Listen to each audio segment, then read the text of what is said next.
Madame, Monsieur, bonsoir. Dans les titres, ce soir, la société Saint-Tron et son PDG à nouveau devant les juges aujourd'hui à Tours. L'entreprise tourangelle, déjà épinglée par l'État et condamnée en 2014 pour mise en danger de la vie d'autrui, devait s'expliquer sur plusieurs infractions commises entre 2013 et 2014. C'est devenu un rendez-vous incontournable. Ferme Expo ouvre ses portes dès demain et ce pour 3 jours. L'occasion pour nous de rencontrer quelques agriculteurs en plein préparatif. Fin de l'aventure pour Pascal Béranguer, le milieu de terrain du TFC de 34 ans a décidé de raccrocher les crampons après 3 saisons passées à Tours. Une décision sans surprise pour l'entraîneur Marco Simone. Mais avant de développer ces titres, cet accident survenu hier soir à Verneuil-sur-Indre. Un septuagénaire a perdu la vie dans le crash de son ULM. Il était 18 h quand l'appareil a percuté une ligne électrique avant de s'écraser au sol dans un champ. Le pilote, âgé de 75 ans, habitant à Loches, a succombé à ses blessures. Peu d'informations pour l'instant sur les circonstances exactes de l'accident. Une enquête a été ouverte.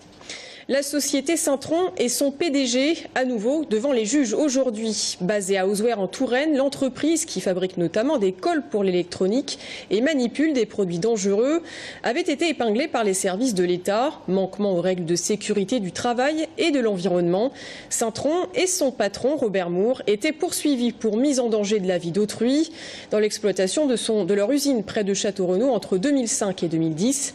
Ils ont été reconnus coupables et condamnés en septembre 2014. Aujourd'hui, Saint-Tron et son PDG devaient à nouveau s'expliquer à la barre du tribunal de Tours sur plusieurs infractions commises entre 2013 et 2014. Le point avec Amanda Bruyère-Rivera. Cela fait plus de 10 ans que l'usine chimique de Saint-Tron est dans le collimateur de la justice. Et pourtant, entre 2013 et 2014, son installation n'est toujours pas conforme au Code de l'environnement et du travail. Robert Moore, le prévenu et président de l'entreprise, a plaidé sa bonne foi face à la barre. Cependant, il explique son retard dans la conformité des normes de sécurité par sa difficulté à faire travailler des entreprises locales sur son site. Il s'est aussi plaint du grand nombre de réglementations et des délais ridicules et irréalistes de l'administration. Ces explications ont fait réagir les parties civiles, dont leur avocat n'a pas manqué de rappeler le triste record de Saint-Tron. On a une usine qui n'est pas aux normes. Et c'est pour ça qu'elle a fait l'objet de ce nombre incalculable d'arrêtés de mise en demeure. Quand je dis incalculable, il faut comprendre que Saint-Tron au niveau national est la société qui en France, sur une période de plusieurs années, a cumulé le plus d'arrêtés de mise en demeure. On juge donc un très mauvais élève en matière d'environnement.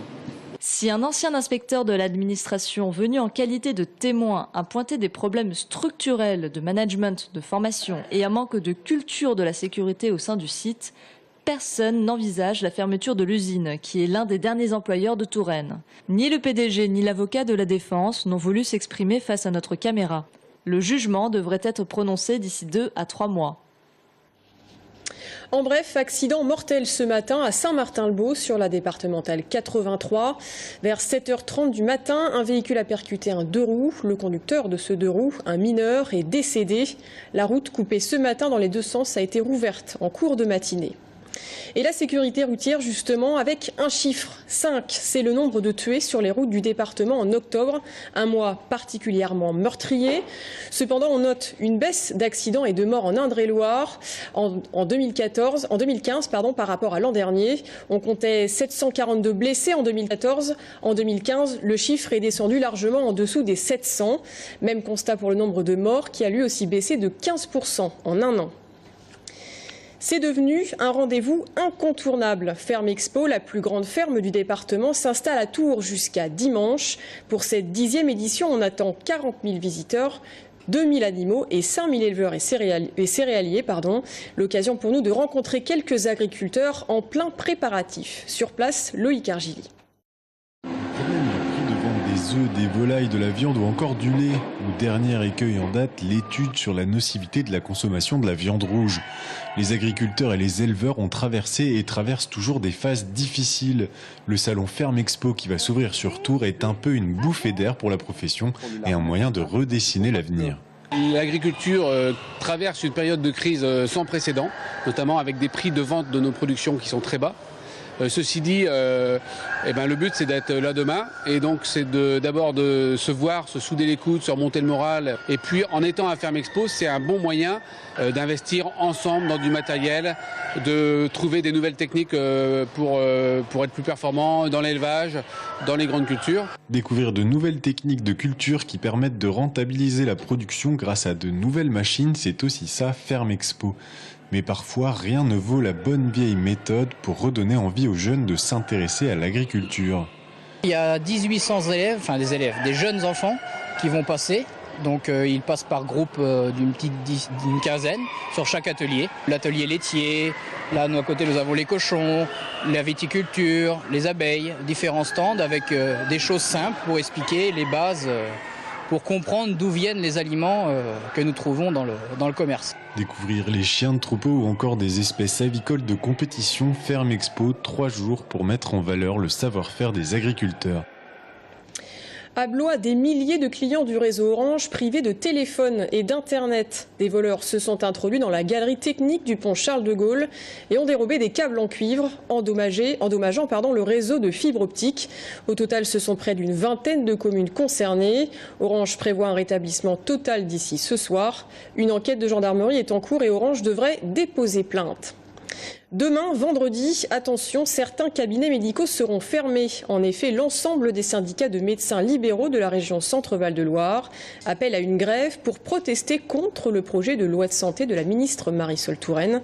La ministre, justement, qui sera à Tours lundi pour annoncer les mesures du pacte territoire santé numéro 2. À 2 semaines du début de la COP 21, quelles sont les initiatives mises en place en Touraine pour limiter le réchauffement climatique? Ce sera le thème du Mag-Éco diffusé sur TV Tour Val de Loire demain à 19h15 et 22h30.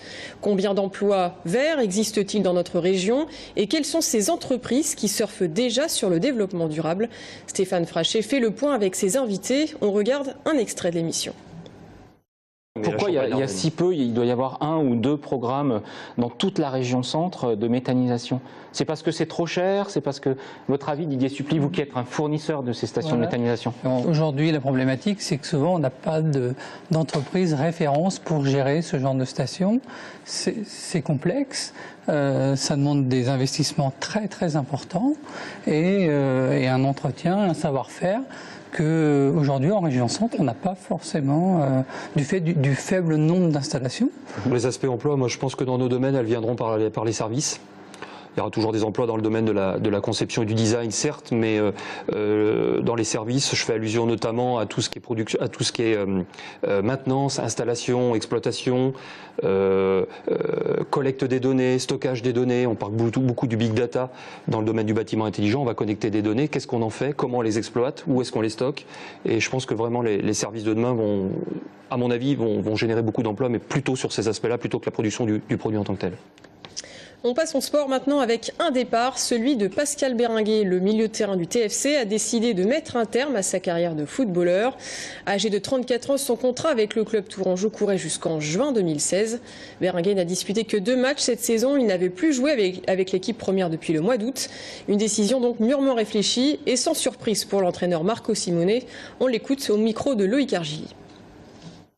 Ça me rend triste dans l'idée, comme j'ai dit à mon groupe hier, qu'on perde quelqu'un que moi j'ai eu la chance quand même d'avoir comme joueur pour 3 mois, même si je ne l'ai pas beaucoup utilisé, il a donné beaucoup. Il a donné beaucoup dans les vestiaires, il a donné beaucoup à les entraînements, il a donné aussi beaucoup, parce qu'il ne faut pas oublier que si le 16 décembre on joue un match de coupe contre Lyon, il y a quand même une qualification qu'on a réussi à avoir grâce à une perle, à un but magnifique de Pascal Béringuet. Donc ça, on ne l'oublie pas. Dans les vestiaires, Pascal, c'était quelqu'un d'important, c'était quelqu'un que moi je savais qu'il était là et qu'entre guillemets, il pouvait quand même supporter et m'aider dans le travail dans les vestiaires où moi je n'ose pas trop entrer, et donc on perd quelque chose d'important. Et à noter que Pascal Béringuet, arrivé en Touraine en 2012, ne quitte pas pour autant le TFC puisqu'il aura désormais la co-responsabilité de l'équipe U19 avec Gilbert Zunkind.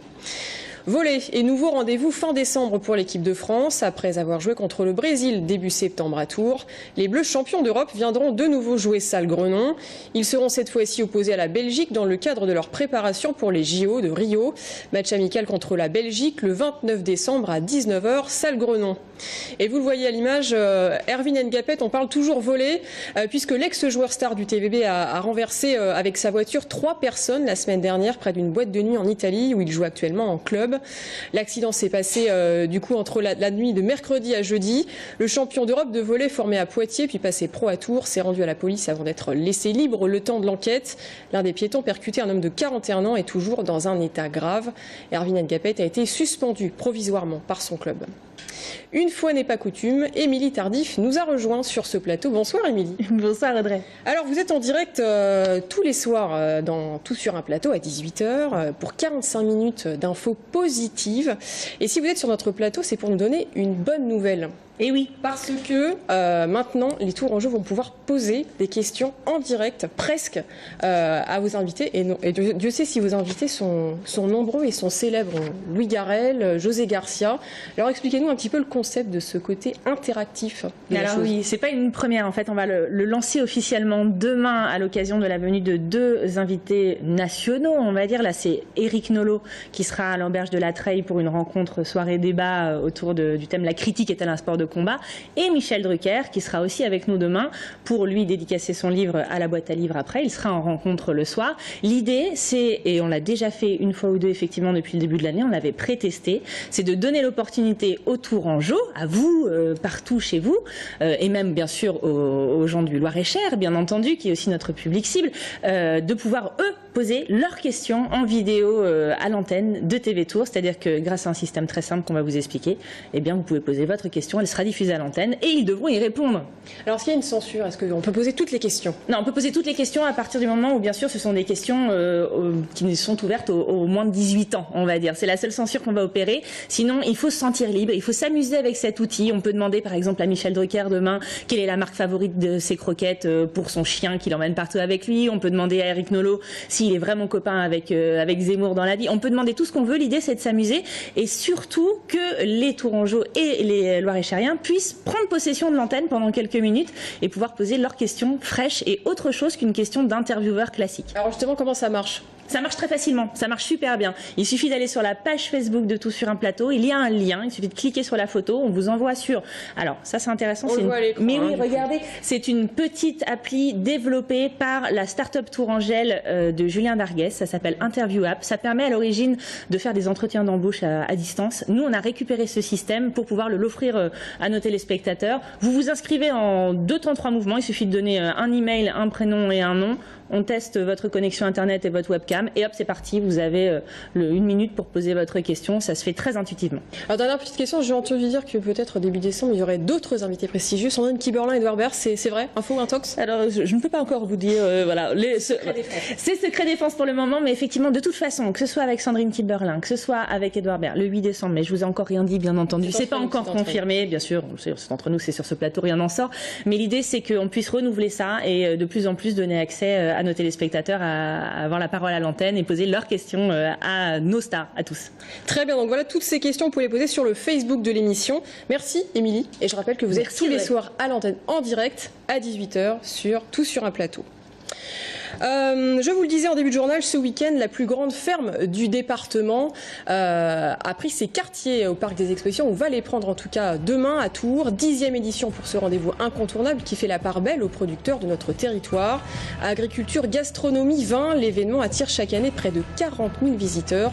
On en parle dans un instant avec Henri Frémont, président de la Chambre d'agriculture d'Indre-et-Loire. Il est notre invité ce soir, à tout de suite.